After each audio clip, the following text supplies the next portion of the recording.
Para naman sa mararamdaman nating mga pag-ulan sa susunod pa na 3 araw, kakaiba po ito dun sa tinatawag natin kanina na heavy rainfall warning. Ito naman yung weather advisory. Yung kanina real-time warning na sumasagot sa mga tanong kung posible ba magkaroon pa ng mga malalakas na ulan sa mga susunod na oras. Ito po nakikita natin within a 24-hour period, posibleng umabot pa rin sa hanggang 200 millimeters ang dami ng mga babagsak na ulan. So hanggang bukas po ng hapon, dito po sa may Zambales, sa may Bataan, ganyan sa Cavite, Batangas, Occidental Mindoro at dito sa may Oriental Mindoro, especially overnight, posible po yung umabot sa hanggang 200 millimeters. So para ma-visualize po natin kung dito sa Metro Manila kahapon, umabot po ng 240 millimeters yung 24-hour na mga pag-ulan.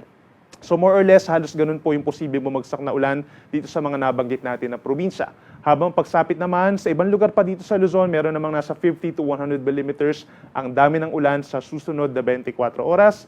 Kabilang pa rin dyan ang Antique, gayon din ang Laguna, Rizal and Metro Manila, possible po ang paminsan-minsang malakas na ulan. Gayon din sa may Bulacan, Pampanga, Tarlac, Nueva Ecija, paakyat ng Pangasinan, Benguet, La Union, hanggang dito sa may Ilocos Sur and Abra, may mga delikadong ulan pa rin po na aabot ng hanggang 100 millimeters.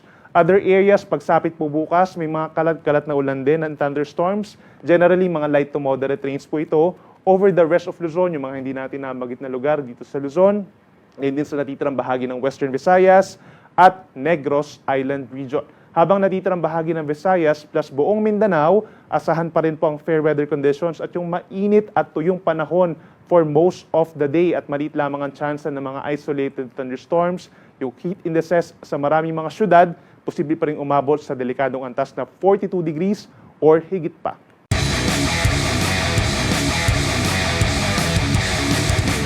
Kanina nga pong alas 2 ng hapon, yung low pressure area sa may Philippine Sea sa loob ng ating area of responsibility ay na-develop na bilang isang mahinang bagyo or tropical depression. At huling namataan, itong si Tropical Depression Neneng at 1,025 kilometers silangan ng extreme northern Luzon. Si Bagyong Neneng na po ang pangatlong bagyo for the month of August at pang-14 naman po for 2026. May taglay na hangin ang Bagyong Neneng na 45 kilometers per hour malapit sa gitna, pagbugso hanggang 55 kilometers per hour at kumikilos pahilagang kanluran at 20 kph. Base sa ating latest satellite animation, wala pang direktang epekto ang nasabing bagyo, subalit asahan yung unti-unting paghila nito ng southwest monsoon or hanging habagat na siya nagdadala pa rin po ng mga paminsan-minsang malalakas na ulan sa susunod po na 2 araw habang binabagtas itong si Bagyong Neneng ang Northern Philippine Sea.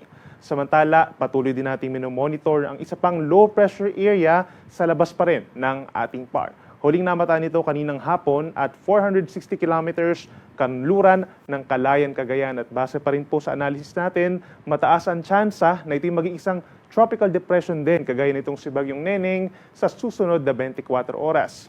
Kung nakikita nating movement nitong low pressure area within 24 hours, mabagal na kumikilos palayo ng ating kalupaan. So ibig sabihin, kahit ito man ay maging bagyo, maliit ang tsansa na magkakaroon agad tayo ng ikalawa or pang-apat pa na bagyo for the month of August anytime dahil kikilos ito towards southern portion of China. At wala rin direktang epekto itong LPA sa alimang panig ng ating bansa.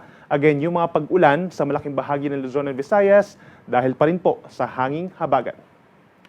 Base sa unang forecast track po ng Pag-asa regarding kay Tropical Depression Neneng, ang general movement nito sa susunod po na 2 araw ay northwestward or pahilagang kanluran simula dito sa may Northern Philippine Sea. So ibig sabihin, maliit ang tsansa na ito ay magla-landfall or tatama sa ating kalupaan given nga itong medyo makipot po na kanyang cone of probability, bahagyang aangat or bahagyang bababa yung kanyang sentro dun sa ating mga susunod po na issuances. Posible itong dumikit or maglandfall dito po sa may Ryukyu Islands sa Okinawa, Japan, Thursday ng madaling araw at pagsapit po ng tanghali or hapon, maring naglalandfall na po itong si Bagyong Neneng sa may northern portion of Taiwan kung saan may tsansa na maging low pressure area na lamang ito at hindi na tuluyang panlalakas sa mga susunod po na araw.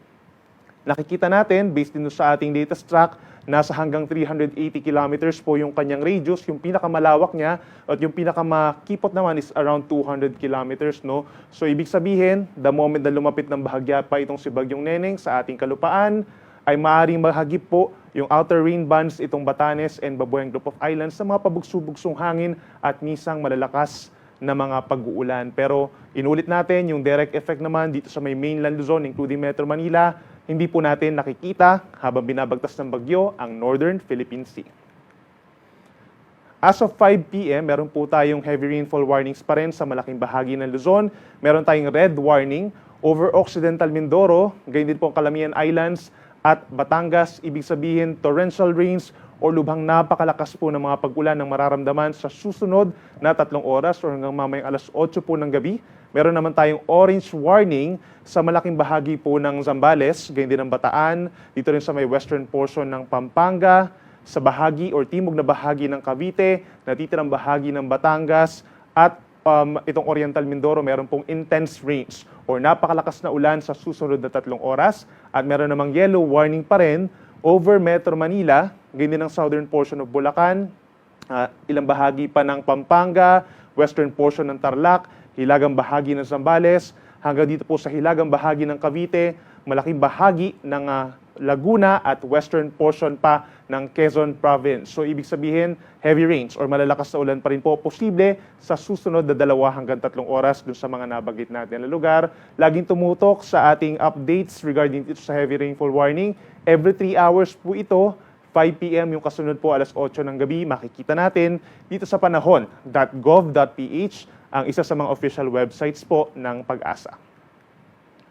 Para naman sa mararamdamang hangin natin sa susunod na 3 araw, yung southwest monsoon, meron pong main effect regarding dito sa mga nararamdaman nating pabugso-bugsong hangin hanggang sa araw po ng Thursday, at yung sa Firipiri po ni Neneng, lalo na dito sa may extreme northern Luzon. So for tonight, most of the country, possible po yung pabugso-bugsong hangin. Pagsapit bukas at sa araw po ng Thursday, malaking bahagi ng Luzon and Visayas, meron din mga gusty conditions. Ganyan na sa Zamboanga Peninsula, Northern Mindanao at Davao Region. Para naman sa mararamdaman nating mga pag-ulan sa susunod pa na 3 araw, kakaiba po ito dun sa tinatawag natin kanina na heavy rainfall warning. Ito naman yung weather advisory.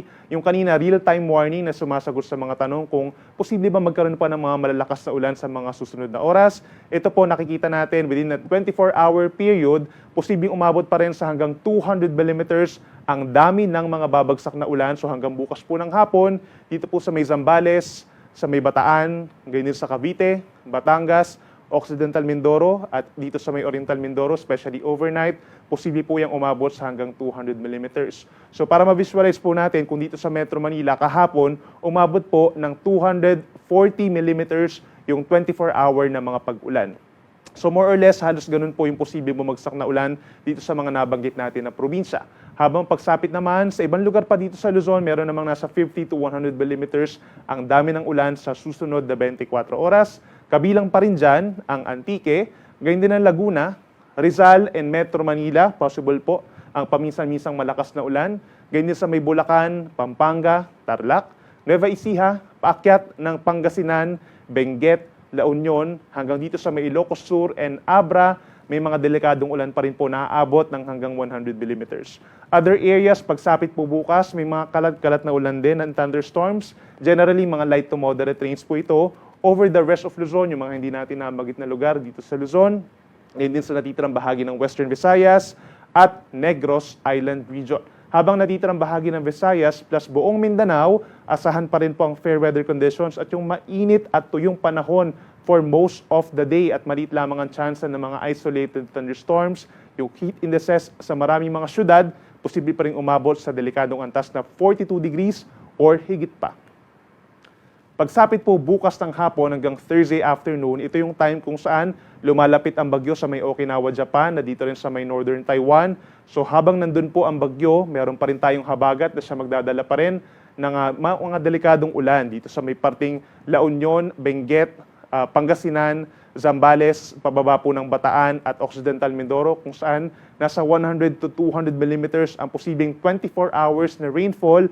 Mataas pa rin po ang banta ng mga pagbaha sa mga low-lying areas or maging yung mga hindi na gaano binabaha. No, posible po kayong makaranas ng mga flooding. Dito rin sa mga malapit po sa mga ilog, posible yung pag-apaw po nito. At sa mga kabundukan naman po, nakatira sa mga mountainous areas, posible ang pagbuho ng lupa.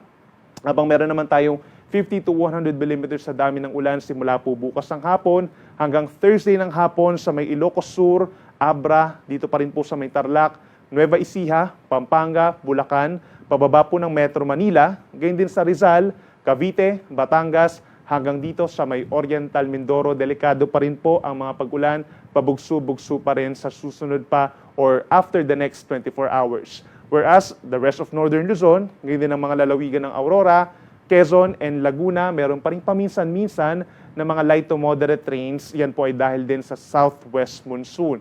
And yung mga hindi natin nabanggit na lugar, dito sa may Bicol, sa may southern parts ng Mimaropa, Visayas and Mindanao, fair or bahagyang maulap at madalas maaraw ang panahon pagsapit po ng Thursday.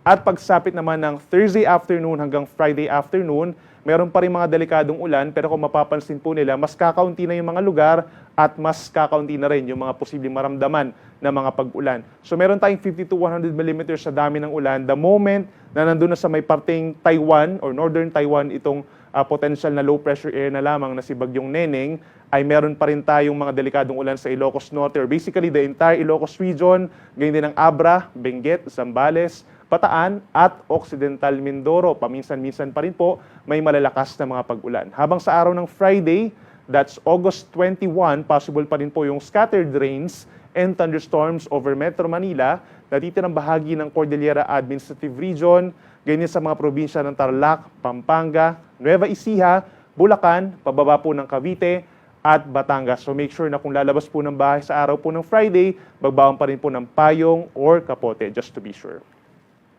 Para naman sa lagay ng ating karagatan, wala tayong nakataas pa sa ngayon or maybe in the next two days po regarding po sa gale warning or yung mga delikadong alon.